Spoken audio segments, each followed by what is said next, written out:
स्वागत है दोस्तों आपका हमारे इस यूट्यूब चैनल पे। मेरा नाम गौतम कुमार है और आज हम यूपी बोर्ड के क्लास 11th की इंग्लिश बुक के लेसन फर्स्ट को पढ़ेंगे, जिसका नाम है माई स्ट्रगल फॉर एन एजुकेशन, जिसको ब्रूकर टी वाशिंगटन ने लिखा है। तो आइए देखते हैं। लिखा है तो माई स्ट्रगल फॉर एन एजुकेशन का मतलब होता है शिक्षा प्राप्त करने के लिए मेरा संघर्ष। ठीक है, तो सबसे पहले अबाउट द ऑथर के बारे में जान लेते हैं। Brooker T Washington, a famous educationist of the United state of America. Brooker T Washington एक प्रसिद्ध एजुकेशनिस्ट थे। कहाँ के? यूनाइटेड स्टेट ऑफ अमेरिका, मतलब यूनाइटेड स्टेट ऑफ अमेरिका के ब्रूकर टी वाशिंगटन एक बहुत ही प्रसिद्ध एजुकेशनिस्ट थे। उसके बाद हम सेकंड को देखते हैं। आगे है was born in a poor negro family in 1856, और उनका जन्म 1556 में एक गरीब निग्रो फैमिली में हुआ था। निग्रो फैमिली का मतलब होता है क्लाउड कॉम्प्लेक्शन, मतलब काले परिवार। ऐसा है यूनाइटेड स्टेट ऑफ अमेरिका में एक जो काले रंग के लोग होते हैं वहाँ पे बहुत भेदभाव होता है, ठीक है, काले रंग के लोगों के प्रति, और उन्हीं को निग्रो कास्ट में लोग रखते हैं। ठीक है, तो उसी परिवार में ब्रूकर टी वाशिंगटन का जन्म हुआ था, जो बहुत ही गरीब थे। His early life was full of difficulties and hardship, और उनका प्रारंभिक जीवन फुल ऑफ डिफ़िकल्टीज, परेशानियों से भरा रहा, एंड हार्डशिप, और दुखीपूर्वक रहा। When he was 9 year old, जब वो केवल 9 साल के थे, he began working in a salt furnace, तो जब वो केवल 9 साल के थे तब ही बिगेन वो प्रारंभ कर दिए वर्किंग, काम करना, इन अ साल्ट फर्नेस, मतलब नमक की भट्टी में। फर्नेस मतलब होता है भट्टी, नमक की भट्टी में काम करना प्रारंभ कर दिए। एंड लेटर, इसके बाद, इन अ कोल माइन, उसके बाद वो कोल माइन में काम करने लगे। हियर, यहाँ पे, he heard about Hampton normal and agricultural institute, और उसके बाद कोल माइन में जब वो काम करने लगे, मतलब कोयले की खान में, तो वहाँ पर उन्होंने सुना about a Hampton normal and agricultural institute, एक विद्यालय या स्कूल के बारे में सुने जिनका नाम था Hampton normal and agricultural institute. As he was a man of iron will, जैसा कि उनकी जो इच्छा थी वो दृढ़ थी, मतलब वो इतना दृढ़ इच्छा के थे कि वो कुछ भी पा सकते थे, इसलिए ही स्ट्रगल्ड हार्ड, इसलिए वो कठिन परिश्रम किए। टू बी एजुकेटेड, शिक्षा को पाने के लिए, मतलब शिक्षित होने के लिए वो बहुत ही संघर्ष किए। लेटर ऑन, उसके बाद, he became famous as a social reformer, उसके बाद वह एक समाज सुधारक के रूप में प्रसिद्ध हुए। एजुकेटर, शिक्षितकार के रूप में प्रसिद्ध हुए। And great leader of Negroes, और निग्रो के महान नेता बने। ही डाइड इन 1950, और वह 1915 में उनकी मृत्यु हो गई। He wrote so many books, उन्होंने कई सारी किताबें लिखी। But his most famous and valuable autobiographies, लेकिन उनका सबसे फेमस, प्रसिद्ध एंड वैल्यूएबल, अच्छी बायोग्राफीज जो हैं वो पहले है अप फ्रॉम स्लेवरी, सेकंड है my large life. These were published in 1901 and 1911, ठीक है। आइए उसके बाद हम अबाउट द लेसन के बारे में जान लेते हैं।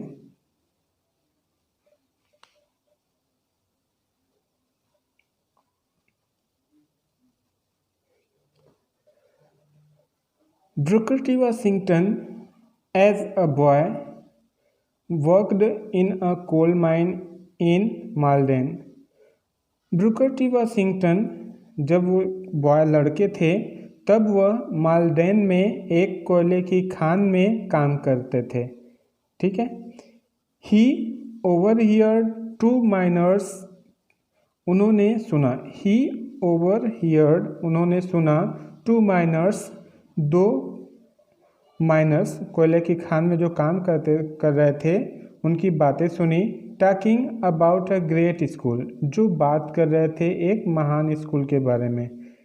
फॉर कलर्ड पीपल, जो स्कूल किनके लिए थी? कलर्ड पीपल के लिए थी, मतलब आप कह सकते हैं कि निग्रो फैमिली के लिए थी। मतलब जो क्लाउड कॉम्प्लेक्स होते हैं, कॉम्प्लेक्सेंड होते हैं, मतलब जिनका रंग सांवला होता है या काला होता है। The school seemed to him to be the greatest place on earth. The school seemed, और वो विद्यालय ऐसा महसूस होता था उनको, मतलब ब्रूकर टी वाशिंगटन को उस विद्यालय के बारे में सुन के उन्हें ऐसा प्रतीत हुआ कि मानो कि द ग्रेटेस्ट प्लेस ऑन अर्थ, कि वह जगह इस पृथ्वी पर सबसे ही महान प्लेस है।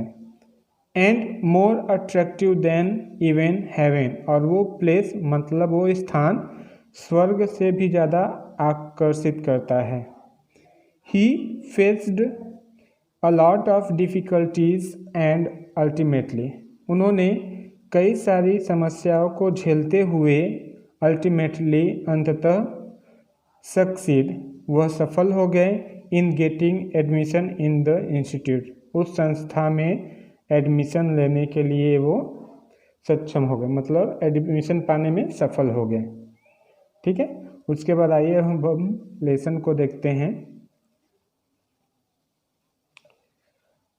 वन डे, एक दिन, while at work in a coal mine, एक दिन जब वो मतलब Booker T Washington coal mine में काम कर रहे थे, कोयले की खान में काम कर रहे थे।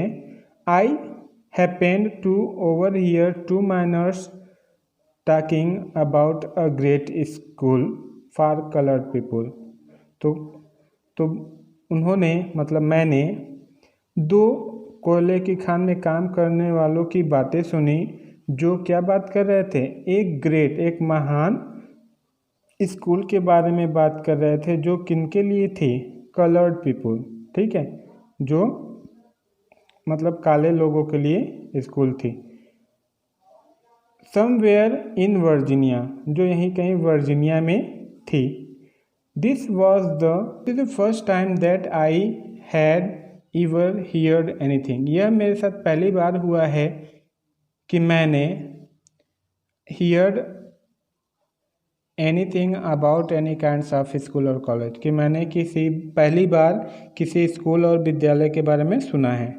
That was more pretentious than the little coloured school in our town, जो हमारे नगर से बहुत ज़्यादा अच्छा, प्रिटेंशियस मतलब अच्छा हो, जो हमारे नगर में छोटे कलर्ड मतलब काले लोगों के लिए जो स्कूलें हैं उनसे कई ज़्यादा अच्छा हो, उनके बारे में।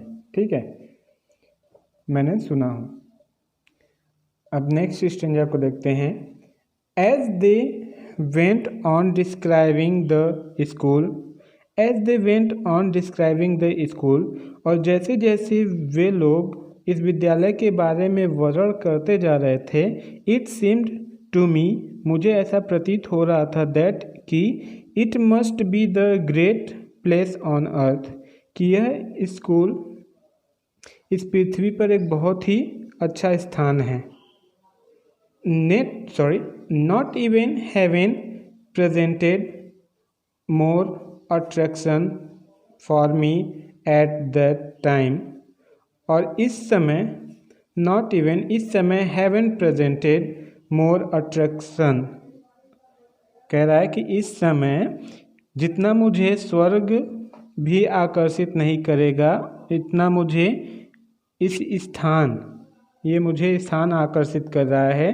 Then did the Hampton normal and agriculture institute in Virginia, मतलब वर्जीनिया में जो विद्यालय है Hampton normal and agriculture institute, जितना मुझे यह स्थान आकर्षित कर रहा है उतना आज अभी मुझे स्वर्ग भी आकर्षित नहीं करेगा।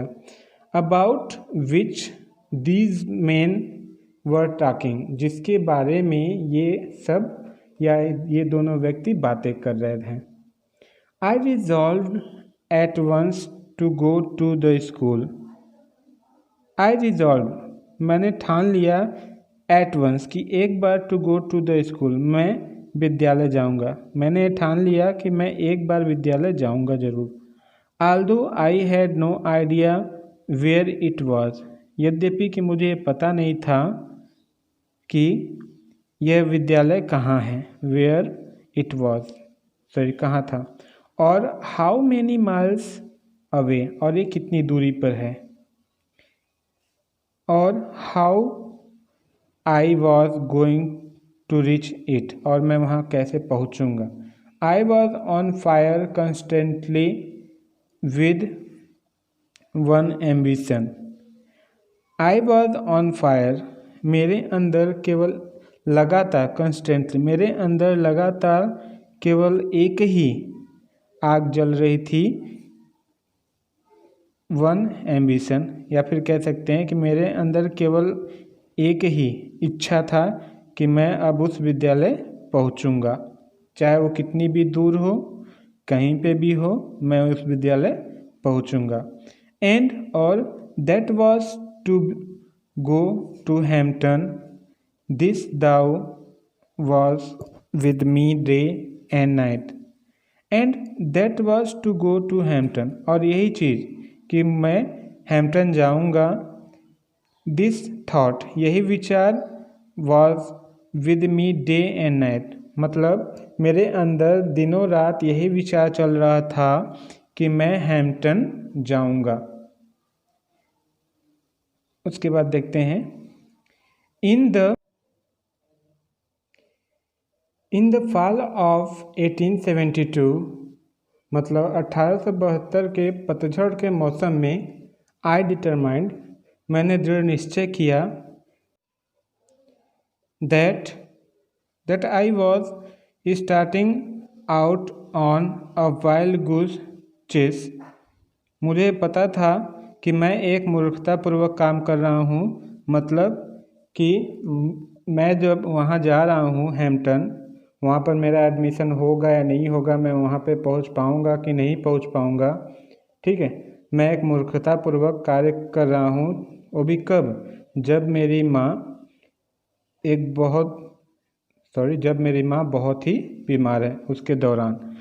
एट एनी रेट, किसी भी कीमत में, I got only a half hearted consent from her that I might start. किसी भी कीमत में, I got only a half hearted, आधे मन से, कंसेंट, मैंने स्वीकृति प्राप्त की, आधे मन से मैंने स्वीकृति प्राप्त की, फ्रॉम हर, अपनी माँ से, दैट आई माइट स्टार्ट, उसके बाद मैंने प्रारंभ किया। I had very little money, मेरे पास बहुत ही कम पैसे थे, विद विच, जिससे, टू बाई क्लॉथ एंड पे माई ट्रेवलिंग एक्सपेंस, जिससे मैं केवल कुछ कपड़े खरीद पाया और अपने यात्रा के पैसे चुका पाया। My brother John helped me all that, मेरा भाई जॉन हेल्प्ड मी, मेरी सहायता किया, दैट ही कुड, जितना उससे हो सका, मतलब जितना मेरे भाई जॉन से हो सका उसने मेरी सहायता की। बट ऑफ कोर्स, वास्तव में, that was not a great deal, वास्तव में उतना अच्छी तरीके से हो नहीं पाया। फाइनली, अंत में द ग्रेट डे केम, वह महान दिन आ गया। एंड और आई स्टार्टेड फॉर हैम्पटन, मैंने हैम्पटन की तैयारी की। I had only a small chief satchel, मेरे पास केवल एक सस्ता बस्ता था। सैचल मतलब होता है बस्ता और चीप मतलब होता है सस्ता। मेरे पास एक केवल सस्ता बैग था या बस्ता था। That contain the few articles of clothing, जिसमें बहुत कम ही सामान अटते थे, जैसे कपड़े। आई कुड गेट, जिसमें मैंने कपड़े लिए, मतलब एक छोटा बस्ता था जिसमें कंटेन द फ्यू आर्टिकल, बहुत कम सामान आते हैं, ऑफ क्लॉथ, कपड़े के। आई कुड गेट, जितना मैं ले सका। My mother at the time was rather weak, मेरी माँ उस समय कमज़ोर थी और ज़्यादा कमज़ोर थी। एंड ब्रोकन इन हेल्थ, उनका स्वास्थ्य भी बिगड़ गया था। I hardly expected to see her again, I hardly, और मुझे ये भी आशा नहीं था, टू सी हर अगेन, कि मैं इन्हें फिर कभी देख पाऊँगा। एंड और दस, इस प्रकार our parting was all the more sad, इस प्रकार से हमारी पार्टिंग मतलब विदाई, was all the more sad, दुखीपूर्वक विदाई हुई। सी हाउ एवर, वह फिर भी, was very brave through it all, इन सभी के दौरान, मतलब मेरे विदाई के दौरान भी उन्होंने बहुत ही ब्रेव, बहादुरी दिखाई, जिससे कि उन्होंने मुझे विदा किया। The distance from Malden to Hampton is about 500 miles, the distance, दूरी, फ्रॉम मालदान टू हैम्पटन, मतलब मालदान से हैम्पटन की दूरी, इज़ अबाउट 500 माइल्स, लगभग 500 माइल्स की दूरी पे थी। बाय वॉकिंग, और टहलते हुए, बेगिंग राइड्स, सवारी करके, बोथ इन वैगन्स, और गाड़ियों से, एंड इन द कार्स, और घोड़ा गाड़ी से, इन सम वे, किसी भी तरीके से, after a number of a day, after a number of the day, कई दिनों बाद, I reached the city of Richmond, Virginia, मैं वर्जीनिया पहुंचा, सिटी ऑफ रिचमंड में, मतलब मैं वर्जीनिया के शहर रिचमंड में पहुंचा। कहने का मतलब मैं टहल कर, सवारी से, गाड़ी से और घोड़ा गाड़ी से, इन कुछ दिनों के बाद, मतलब कई दिनों के बाद, मैं आखिरकार वर्जीनिया के शहर रिचमंड पहुंच गया। अबाउट 82 माइल्स फ्रॉम हैम्पटन, लगभग हैम्पटन से ये 82 माइल्स दूरी पे था, पहले था। व्हेन आई रीच्ड देयर, जब मैं वहाँ पहुँचा, टायर्ड, हंग्री एंड डर्टी, जब मैं वहाँ पहुँचा तो मैं अत्यधिक थका हुआ था, भूखा था और अत्यधिक गंदा हो गया था। It was late in the night, रात काफ़ी हो गई थी। I had never been in a large city, इससे पहले मैं कभी भी इतने बड़े शहर में नहीं आया था। And this rather added to my misery, and this rather, और इसके पीछे एक ही कारण था कि मेरी कंजूसी, माइजरी मतलब कंजूसी थी, जिसके कारण मैं बड़े शहर में नहीं आया था। व्हेन आई रीच्ड रिचमंड, जब मैं रिचमंड पहुंचा, I was completely out of money, तो मेरे पास से पैसे एकदम ख़त्म हो गए थे। आई had not a single acquaintance in the place, और न ही वहाँ पर मेरा कोई भी परिचय था। एक्वेटेंस मतलब परिचित होना या परिचय होना। मतलब I had not a single acquaintance, वहाँ पर मेरा कोई भी परिचित नहीं था उस जगह पर। किस जगह पर? रिचमंड में। एंड और बीइंग अनयूज्ड टू सिटी वे, और मैं उस शहर में कभी नहीं गया था। आई डिड नॉट नो, न मैं जानता था। वेयर टू गो, मैं कहाँ जा रहा हूँ। I asked eight several places, I asked eight several places, मैं कई जगहों के नाम पूछ कर वहाँ पहुँचा और लॉजिंग और वहीं रहा। But they all wanted money, asked eight several places for logging, मैंने रहने के लिए कई जगह पूछा। बट लेकिन दे ऑल वांटेड मनी, सभी लोग पैसा मांग रहे थे या सभी को पैसा चाहिए था। And that was what I did not have, जो कि मेरे पास नहीं था। मतलब मैं जहाँ कहीं जाता था और उनसे कहता था रुकने के लिए, तो सभी लोग मुझसे पैसा चाहते थे जो कि मेरे पास नहीं था। Knowing nothing else better to do, देखो knowing nothing else better to do I walk the street, जब मैं जान लिया कि अब कुछ नहीं हो सकता, आई वॉक द स्ट्रीट, मैं गली में घूमने लगा। I must have walked the street till after midnight, I must have walk, मैं वहाँ की गलियों में देर रात तक टहला। टिल आफ्टर मिडनाइट मतलब आधी रात के बाद तक। At last I became so exhausted मतलब थक जाना। अंत में मैं अत्यधिक थक गया।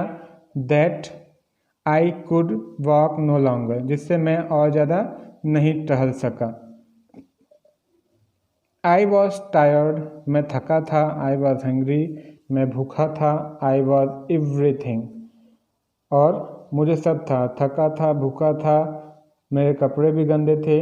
बट डिस्करेज्ड, लेकिन मेरा जो साहस था वह वैसा ही था, ये नहीं कि कभी नहीं मन हुआ कि मैं लौट जाऊं। डिस्करेज्ड को आप ऐसे समझ सकते हैं। Just about the time when I reached extreme physical exhaustion, देखो just about the time when I reached extreme physical exhaustion, जब मेरा शरीर पूरी तरीके से थक गया। I came upon a portion of a street where the broad sidewalk, उसके बाद मैं गली के एक ऐसे हिस्से पे आया जहाँ पर एक चौड़ा रास्ता था जहाँ पे लोग चलते हैं। वॉज कंसिडरेबली एलिवेटेड, जो हल्का सा ऊपर उठा हुआ था। एलिवेटेड मतलब उठा हुआ होना। I waited for a few minute, मैंने वहाँ पर कुछ मिनट इंतज़ार किया। टिल आई वॉज श्योर, जब मुझे पूरा पता चल गया। टिल तब तक, आई वॉज श्योर निश्चित हो गया। That no passer by could seen me, कि कोई भी पदयात्री मुझे नहीं देख पा रहा है, या फिर कोई भी पदयात्री अभी यहाँ पर नहीं आ जा रहा है। पासर बाई मतलब पदयात्री यहाँ हो सकता है या गुजरने वाला। And then crept under the sidewalk and for the night on the ground, उसके बाद मैं रेंग कर उस दीवार उसके अंदर गया। उसके बाद मैं उसके रेंग के उसके अंदर गया ऑन द ग्राउंड, और उसके नीचे with my satchel of clothing for a pillow, अपने बस्ते के कपड़े का मैंने एक तकिया बनाया। विद माई सेचल, अपने बस्ते के कपड़े का तकिया बनाया, पिलो मतलब तकिया। नियरली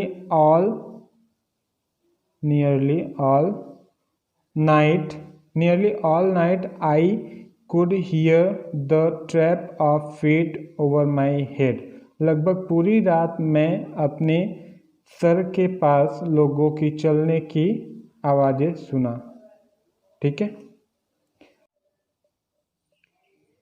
द नेक्स्ट मॉर्निंग, अगली सुबह, I found my self समवाट refreshed. अगली सुबह मैं अपने आप को तरोताज़ा पाया। But I was extremely hungry, लेकिन मैं अत्यधिक, एक्सट्रीमली मतलब अत्यधिक, हंग्री मतलब भूखा था। एज सुन एज, जैसे जैसे, I became light enough for me to see my surrounding, जैसे जैसे रोशनी होने लगी मेरे चारों ओर, for me C my surrounding, मैं अपने चारों ओर देखने लगा सभी चीज़ों को।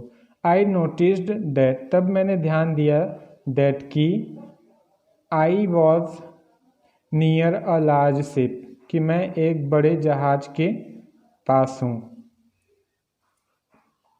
It seemed to be unloading a cargo of pig iron, उस जहाज को देखकर ऐसा लगा जैसे कि इसमें कच्चा लोहा अपलोडिंग हो रहा है, मतलब खाली हो रहा हो। I went at once to the vessel, एक बार मैं उस बड़े से जहाज के पास गया, यहाँ वेसल का मतलब होगा जहाज। एंड आस्क्ड द कैप्टन, और मैंने उस कप्तान से पूछा, to permit me to help unload the vessel, कि मुझे भी इस जहाज को अनलोड, खाली करने का वो दे, परमिशन दे, आज्ञा दे। The vessel in order to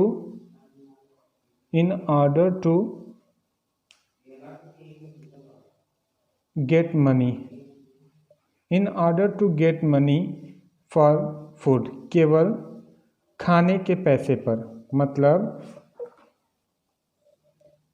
वो भी उस कैप्टन के पास गए और उनसे आज्ञा मांगे कि वो उस जहाज को खाली करने के लिए उसको भी काम पे रख ले, और उन्हें पैसा केवल खाने का चाहिए, इससे ज़्यादा पैसा नहीं चाहिए।